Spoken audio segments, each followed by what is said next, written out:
The White House has ruled out the idea of an amnesty for fugitive intelligence contractor Edward Snowden. A top national security agency, NSA, official had suggested that a deal could be reached if Mr. Snowden stopped leaking documents, but White House spokesman Jay Carney said Mr. Snowden still faced felony charges for leaking classified data. It came as a federal judge ruled that the NSA's snooping on telephone calls is likely to be unconstitutional. U.S. District Judge Richard Leon wrote that the program probably violated Americans' right to be free of unreasonable searches. He stayed his own ruling pending an expected appeal by the government. Hostage taker analogy. In Monday's daily press briefing, Mr. Carney said government officials continued to press Russia, where Mr. Snowden has been granted asylum, to return him to the U.S.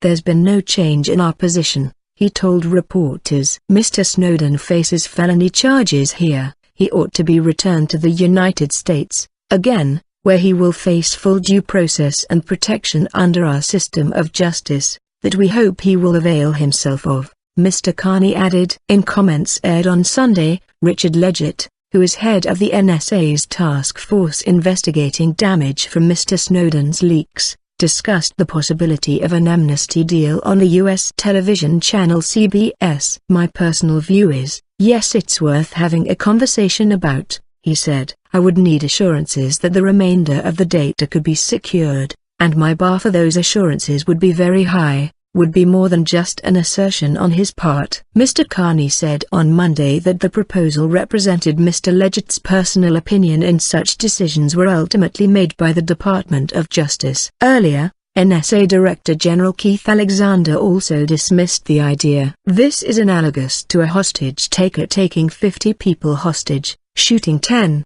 and then say, 'If you give me full amnesty, I'll let the other 40 go.' What do you do?" Earlier this month, a UK newspaper editor told UK MPs only 1% of files leaked by Mr. Snowden had been published by the newspaper. The US has charged Mr. Snowden with theft of government property, unauthorized communication of national defense information and willful communication of classified communications intelligence. Each of the charges carries a maximum 10-year prison sentence. At the weekend, the NSA allowed a CBS television crew into its headquarters for the first time, in an effort to be more open about what the agency does with the data it collects.